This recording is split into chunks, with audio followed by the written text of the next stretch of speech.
I feel like we've been seeing this coming for a while now, and now it's finally happened. Google's about to face the music in much the same way as Microsoft in its own antitrust case years ago. The EU is pursuing Google with antitrust charges that stem from Android's, quote, abuse of dominance.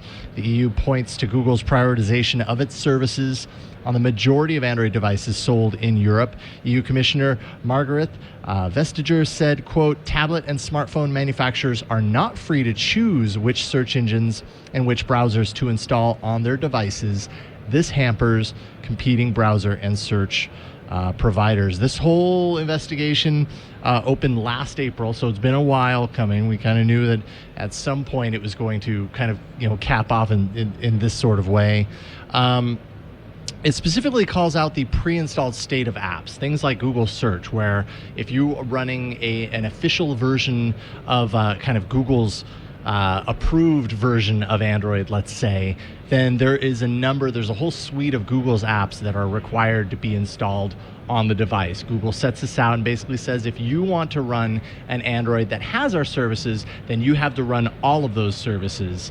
And also, by the way, thanks to the Open Handset Alliance, which Google is a part of, a member of, they're not allowed, those OEMs are not allowed to create any other devices that don't contain those. So basically, once they agree to create devices that have all those services baked in, they're not allowed to create a forked version of Android for another device. They're locked in, and if they do that, they can lose their Open Handset Alliance kind of membership, let's say, and would not be allowed to run Google's apps on Android devices.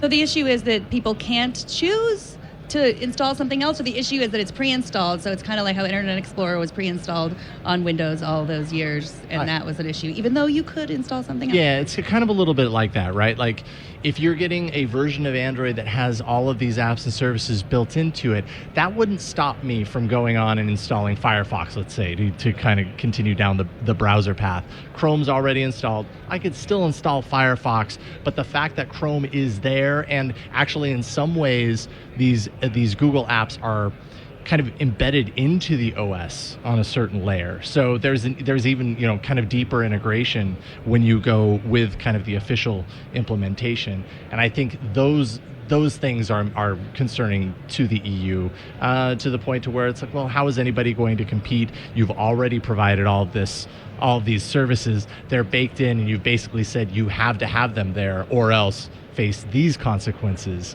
The other side to that, of course, is that there is an open version of Android to use. So anyone can choose to turn Android into anything that they want, if what they want is a version of Android that has all of the services that Google is providing, which a lot of people, consumers, find very valuable, right. Then that locks them into a certain path. And that's what they really have a big issue with. And this is on mobile. This is a big deal. I mean, we hear a lot of threats from the EU. We hear a lot of talk about antitrust, but this is a big deal because mobile is a huge market. Well, I mean, yeah, this is a gigantic portion of how Google makes money, period. I mean, if this happens, it has the power to force Google to change how it handles Android in the EU. And the EU is such a gigantic market to begin with that it has serious potential in affecting Google's kind of bottom line, its business, how it makes money, super influential.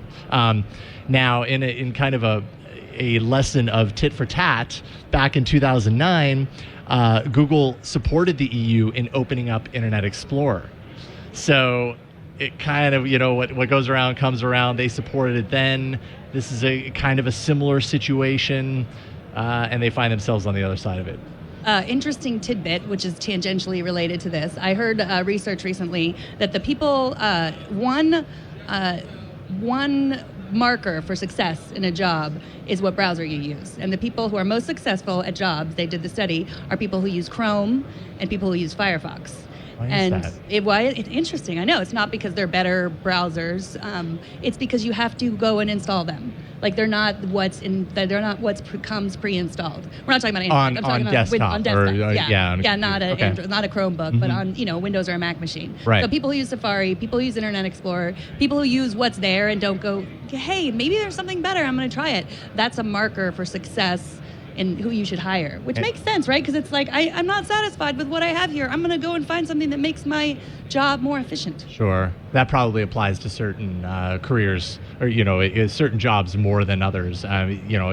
It's certainly a marker that someone is maybe a little bit more technically proficient than others. And sure, that can be seen as a skill. I think at a time it was, but it's really not that hard to install Chrome on any. No, but knowing that you can, knowing why you would or why you should or whatever, however you want to frame it, that's a determination that someone should be able to make, I suppose. I don't know. I don't know how I feel about this, only because I understand what Google is doing here. Often they're criticized for Android, we hear it less and less these days, but Android being kind of a fragmented platform. And a lot of what Google has done over the years with kind of integrating the software and, being participating with Open Handset Alliance, it's all about kind of removing a little bit of that complexity so that everything can kind of work on a level platform. And, even though you've got hundreds of thousands of devices, if they're all in this way, then you've got, predictability, you've got a lot of kind of similarities from device to device. And I think that's good for the Android platform, but the EU sees antitrust, and so this is going to be a while. We're going to be hearing about this for a while. Yeah. Well, antitrust issues are not always best. When at Microsoft, obviously, like opening up Internet Explorer was a big deal, but after that, they wanted to put antivirus software directly into their web browser because they thought that would make everyone safer. You have it, you don't have to go out and get it, and they couldn't do that. They were like strapped because they thought, oh well, we're going to get into another antitrust case because Windows Defender is going to come with the operating system, and then we're going to get in trouble. So they were, that a lot of systems were insecure because of it. Mm-hmm. So I don't know, but and where did Internet Explorer end up? I mean, it still exists, but it's definitely not the dominant search engine. So, and I don't, I'm sure that plays a part, at least a piece of it. I don't know how significant in comparison with, other things like, is it any good? Yeah, right, exactly.